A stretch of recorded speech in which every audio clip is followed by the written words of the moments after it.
Asociación Camino Anima Mundi presenta. Muy bien, vamos a meternos de lleno en una de las grandes preguntas de la historia. La figura de Jesús de Nazaret, después de 2000 años, sigue planteando una cuestión fundamental. Una que a menudo nos lleva a respuestas demasiado simples. A ver, ¿quién fue realmente? ¿Fue, sin más, un judío brillante de su época? ¿O quizá un gran maestro de sabiduría, un filósofo al estilo de otros tantos que ha habido en la humanidad? ¿O nos vamos al otro extremo y pensamos que es solo una figura mítica, una leyenda bonita pero sin un anclaje real en la historia? Pues bien, lo que vamos a explorar juntos es cómo la visión cristiana, en su esencia, se niega a quedarse con una sola de estas opciones. Para empezar, hay que dejar algo clarísimo desde el principio. La fe cristiana no se basa en una idea abstracta, se fundamenta en un acontecimiento, en una entrada real, tangible de Dios en la historia humana. Y esa entrada, como toda entrada en la historia, tiene un lugar concreto, un pueblo concreto y una cultura concreta. Y lo fascinante es pararse a pensar en lo concreto que fue todo esto.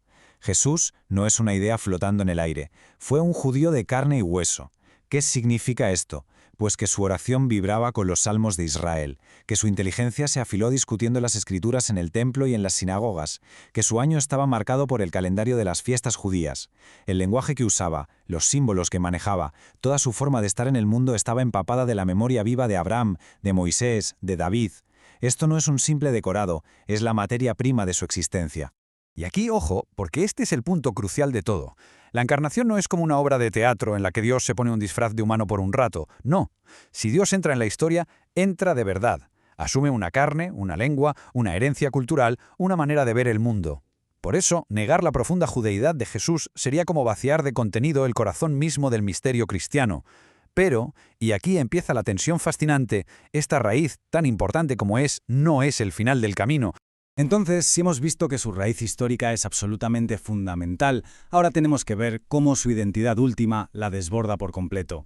Y es precisamente en este desbordamiento donde encontramos la clave de su universalidad. La palabra clave aquí es trascender. Y es vital entenderla bien, porque es fácil equivocarse. Trascender su origen judío no significa, para nada, anularlo o considerarlo algo secundario. Es justo lo contrario. Significa asumirlo tan a fondo, tan de verdad, que lo lleva a su plenitud, a su cumplimiento. Y desde esa plenitud lo abre a toda la humanidad. Pensemos en una semilla. Cuando se convierte en un árbol gigante, no está negando su origen como semilla. Lo está realizando de la forma más espectacular posible.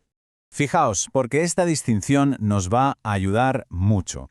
Una cosa es preguntarnos de dónde viene alguien, cuál es su punto de partida geográfico e histórico, y otra cosa, muy diferente, es preguntarnos qué es esa persona en su esencia, en su ser más profundo, qué es lo que la define por completo. El origen histórico de Jesús es claro, Israel, siglo I, pero su identidad exhaustiva, la que lo explica todo, va mucho más allá. Y con esto llegamos al mismísimo corazón de la fe cristiana. Lo que define a Jesús en última instancia no es su pertenencia a un pueblo o a una cultura, por sagrada e importante que ésta sea. Lo que lo define, lo que lo constituye, es su relación única con el Padre. Él es, por encima de todo, el Hijo. Y es precisamente esta identidad, su ser Hijo, lo que le permite ser a la vez y sin ninguna contradicción, plenamente judío y plenamente universal. Bueno, una vez que tenemos esta base tan sólida, ya podemos enfrentarnos a esas ideas incompletas, a esas reducciones que a menudo escuchamos sobre su figura. Vamos a desmontar estos falsos dilemas, uno por uno. Empezamos con la primera reducción, esa que insiste en dejarlo encerrado en su contexto. Esa idea de que Jesús era solo un judío, un predicador o un reformador dentro de su pueblo, y ya está. Y frente a esto, la respuesta cristiana es mucho más rica. Es un sí, por supuesto que fue un judío real, y lo afirmamos con toda la fuerza. Pero su significado, su persona, su misión, no caben dentro de los límites de esa identidad. Él recoge toda la historia de Israel, la recapitula, la asume en sí mismo y la lleva más allá. Su historia no es una jaula, es la puerta de entrada para algo mucho más grande. Venga, vamos a la segunda, que esta también se oye mucho hoy en día. La que lo convierte en una especie de maestro moral, un sabio al estilo de Buda o de Sócrates. Y de nuevo la respuesta es un sí, pero. Claro que enseña una sabiduría que cambia la vida, pero lo que lo hace absolutamente único y para muchos escandaloso es que él no se limita a señalar un camino. Él se presenta a sí mismo como el camino. No dice os voy a hablar de la verdad, dice yo soy la verdad. Y esto, claro, lo saca por completo de la categoría de un simple maestro de sabiduría. Y por último llegamos a la tercera idea simplista. la que intenta borrarlo de la historia, diciendo, Jesús es un mito, una construcción simbólica, pero en realidad no existió. Y aquí la respuesta de la fe es un no rotundo. La salvación que anuncia el cristianismo no es una filosofía bonita. Es una irrupción de lo divino en un momento concreto del tiempo, en un lugar que sale en los mapas. Si le quitas la historia real, si le quitas la carne real, el concepto mismo de encarnación se viene abajo como un castillo de naipes. Así que como vemos, Jesús no es ni solo historia, ni solo mito, ni solo moral. Es algo mucho más grande. Es una realidad histórica con un significado que desborda la propia historia. Y esto nos lleva directamente a una de las visiones más espectaculares de todo el Nuevo Testamento. En la carta a los Efesios nos encontramos con esta idea potentísima, casi cósmica. Se nos dice que el plan de Dios desde el principio era reunir todas las cosas en Cristo. No solo a las personas, a todas las cosas. Un proyecto de unificación universal que tiene a su persona como centro de gravedad. Pero el autor de la carta no se queda ahí arriba, en lo cósmico. Lo baja a tierra, lo hace súper concreto.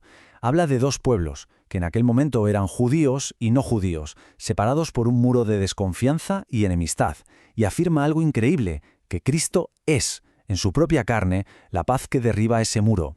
Y ojo, porque el objetivo no es que un grupo absorba al otro, para nada. Es algo mucho más revolucionario. El objetivo es crear en sí mismo un solo y nuevo hombre. La unidad no se consigue borrando las identidades, sino integrándolas en una identidad superior, una identidad nueva que se funda en él. Y con todo esto vamos llegando ya a la síntesis de nuestro recorrido. Es el momento de recoger lo que hemos visto en un par de ideas claras, potentes, que se nos queden grabadas. Hay una frase que, de verdad, captura a la perfección esta tensión que hemos estado explorando. Dice así: no hay que arrancar a Jesús de Israel, pero tampoco hay que dejarlo encerrado en Israel. Arrancarlo de su pueblo es negar que se hizo carne, pero dejarlo prisionero en los límites de su pueblo es negar que es el Hijo de Dios universal. La fe cristiana vive precisamente en ese equilibrio. Y aquí, para terminar, tenemos la que es, quizás, la formulación más precisa y bella de todo este misterio. Su ser judío es la puerta, histórica, concreta, real, por la que Dios entró en nuestro mundo. Pero su ser el Hijo es lo que hace que esa puerta se abra para todos. Y es la razón última por la que ninguna cultura, ninguna nación, ninguna ideología podrá jamás decir Jesús es nuestro y de nadie más. No pertenece a ningún nicho, pertenece al Padre y precisamente por eso se ofrece a todos. Bueno, esperamos de corazón que esta reflexión haya arrojado algo de luz.